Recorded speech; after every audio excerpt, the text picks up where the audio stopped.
శ్రీపాదరాజం శరణం ప్రపద్యే. శ్రీపాద సుధాశ్రవంతి ఛానల్కి మీకందరికీ స్వాగతం.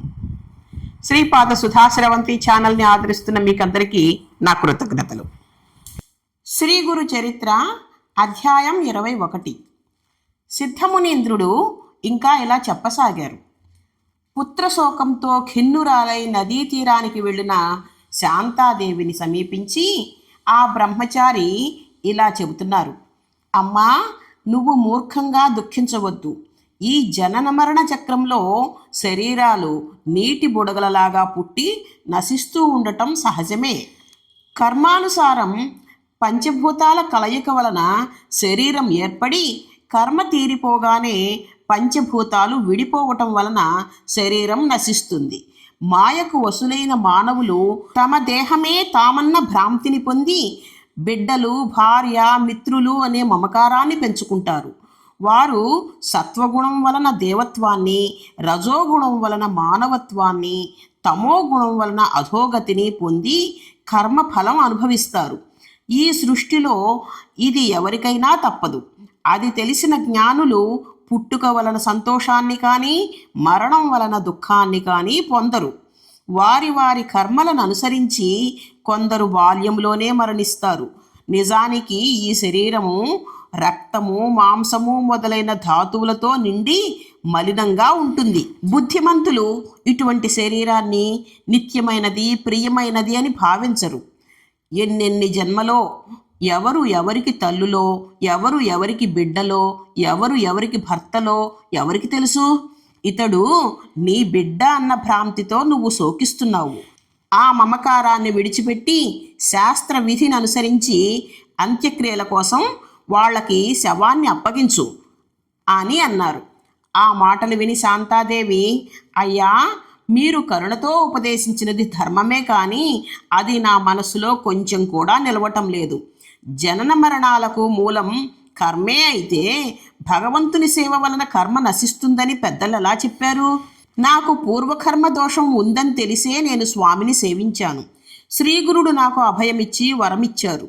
ఇప్పుడు మరి నన్నెందుకిలా ఉపేక్షించారు? రోగులు వైద్యుడిచ్చే మందుతో జబ్బు తగ్గించుకుంటున్నారు. పేదవారు శ్రీమంతులిచ్చే ధనంతో కష్టం తొలగించుకుంటున్నారు. అలాగే శ్రీగురుని సేవించి ఆయనిచ్చిన అభయాన్ని నమ్ముకోవడమే నా మూర్ఖత్వమా? ఈ నా బిడ్డ శతాయుష్మంతుడవుతాడని ఆయన వరమిచ్చారు. నాకు దాపురించిన పిశాచ భయాన్ని పోగొట్టి సాక్షాత్తు ఆ భగవంతుడే ప్రసాదించిన ఈ ఫలం విఫలం ఎందుకవ్వాలి? ఆయన యొక్క కీర్తి నలుదిశలా వ్యాపించటం కోసమైనా నా ఈ దేహాన్ని కూడా ఆయనకే సమర్పించుకుంటాను అని అంది. అప్పుడు ఆ బ్రహ్మచారి, అమ్మా, అలా అయితే ఇక్కడ దుఃఖించి ఏం ప్రయోజనం? నీకెక్కడ వరం లభించిందో అక్కడికే ఈ శవాన్ని తీసుకుని వెళ్ళి అడుగు అని ఉపాయం చెప్పాడు. ఆ తల్లి అందుకు అంగీకరించి శవాన్ని తన కడుపుకు కట్టుకొని పంచగంగా సంగమంలోని శ్రీగురుడు కూర్చొని ఉండే ఉదుంబర వృక్షం దగ్గరకు తీసుకుని వెళ్ళింది. అక్కడ ఆమె పట్టరాని కోపంతో అక్కడున్న పాదుకలకు తన తలను కొట్టుకుంటూ ఉంటే రక్తం కారి పాదుకలు తడిసిపోయాయి. సాయంత్రం అయ్యేసరికి బ్రాహ్మణులు వచ్చి ఆమెతో, నీవు దుఃఖం అణుచుకొని కర్తవ్యాన్ని ఆలోచించు. కొద్దిసేపట్లో సూర్యుడు అస్తమించే లోపుగా అంత్యక్రియలు పూర్తి అవ్వాలి. ఇంకా ఆలస్యమైతే శవం వాసన కూడా వస్తుంది కనుక దానిని మాకు అప్పగించు. అంతేకాక ఈ స్థలం ఊరికి ఎంతో దూరంగా ఉంది. ఏకాంతము భయంకరము అయిన ఈ ప్రదేశంలో మీరింక ఉండవద్దు అని తొందర పెట్టారు. కానీ ఆమె అదేమీ పట్టించుకోకుండా శవాన్ని మరింత గట్టిగా పట్టుకొని పాదుకలకు తన తలను కొట్టుకుంటూనే ఉంది. ఆ బ్రాహ్మణులు వేరే దారి లేక, చీకటి పడుతోంది, ఇక్కడ దొంగల భయం ఉంది, మనం ఇళ్లకు వెళ్ళి రాత్రి ఉపవాసం ఉండి తెల్లవారాక శవ సంస్కారం చేద్దాం. ఈ శవం దుర్వాసన కొట్టినప్పుడైనా ఆమె మనకు సంస్కారానికి అప్పగిస్తుంది అనుకుని ఇళ్లకు వెళ్ళిపోయారు.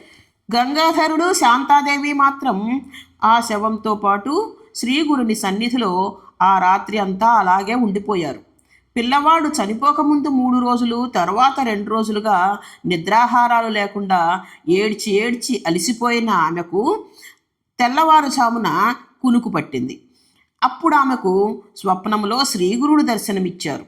ఆయన జడలు, విభూతి, పులితోలు, రుద్రాక్షమాలలు ధరించి ఉన్నారు. ఒక చేతిలో దండము, మరొక చేతిలో త్రిశూలము ధరించి ఉన్నారు.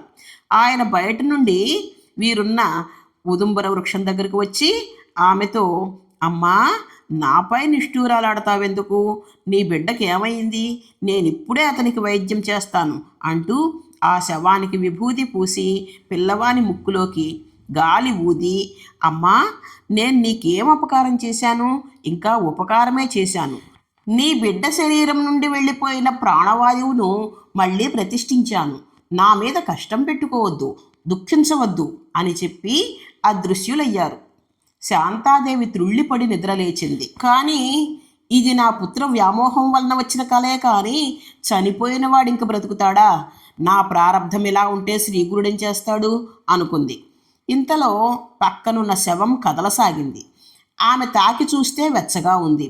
అంతలోనే ఆమెకు ఆ శరీరంలో ఏదైనా భూతం ఆవహించిందేమోననిపించి భయం వేసి కొంచెం దూరంగా వెళ్ళింది. కానీ పిల్లవాడు లేచి కూర్చుని, అమ్మ, ఆకలేస్తుంది, అన్నం పెట్టు అని ఏడుస్తూ ఆమె దగ్గరకు వచ్చాడు. ఆమెకప్పుడు ఆశ్చర్యకరంగా స్తన్యం వచ్చింది. ఆమె బిడ్డకు పాలిచ్చి భర్తను నిద్రలేపి జరిగినదంతా వివరించింది. అప్పుడు ఆ దంపతులు భక్తితో ఆ ఉదుంబర వృక్షానికి ప్రదక్షిణలు, సాష్టాంగ నమస్కారము చేసి శ్రీగురుని ఇలా స్తుతించారు. ఓ గురుమూర్తి, జయము జయము. సాక్షాత్తు త్రిమూర్తి స్వరూపులైన మీరు భక్తులపై వాత్సల్యముతో మానవ రూపం ధరించారు. వారి హితం కోరి నిరంతరము వారిని కనిపెట్టి కాపాడి తరింపచేయటానికై ఈ క్షేత్రంలో వెలిశారు. భక్తుల తాపాలను హరించే మీ మహాత్యాన్ని వర్ణించటం ఎవ్వరి తరమూ కాదు. తల్లిలాంటి మీరు మా తప్పులు క్షమించి కృప చూపించవలసిందిగా మిమ్మల్ని శరణు వేడుకుంటున్నాం అని ప్రార్థించారు. తరువాత వారు పిల్లవాడితో సహా వెళ్ళి సంగమంలో స్నానం చేసి ఆ నీటితో గురు పాదుకలు కడిగి శుభ్రం చేసి ఉదుంబర వృక్షాన్ని, పాదుకలను అభిషేకించి పూజించారు. ఇంతలో సూర్యోదయమైంది. శవదహనం కోసం గ్రామం నుండి వచ్చిన బ్రాహ్మణులు ఆ బాలుడు బ్రతికి ఉండటం చూసి ఆశ్చర్యపడి శ్రీగురు మహిమను కొనియాడారు.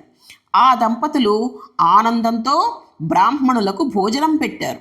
ఆ తర్వాత ఆ పిల్లవాడు విద్యా వినయ సంపన్నుడు, దీర్ఘాయువు, భాగ్యవంతుడు అయ్యాడు. కనుక నామధారక, ఈ క్షేత్ర మహిమను వర్ణించటం ఎవ్వరి తరమూ కాదు. అక్కడి మేడి చెట్టు మూలంలో శ్రీగురుడు నిశ్చయంగా నిత్య నివాసం చేస్తున్నాడు. అక్కడ ఆయనను భక్తితో సేవించిన వారికి కోరికలన్నీ నెరవేరుతాయి, సందేహమే లేదు.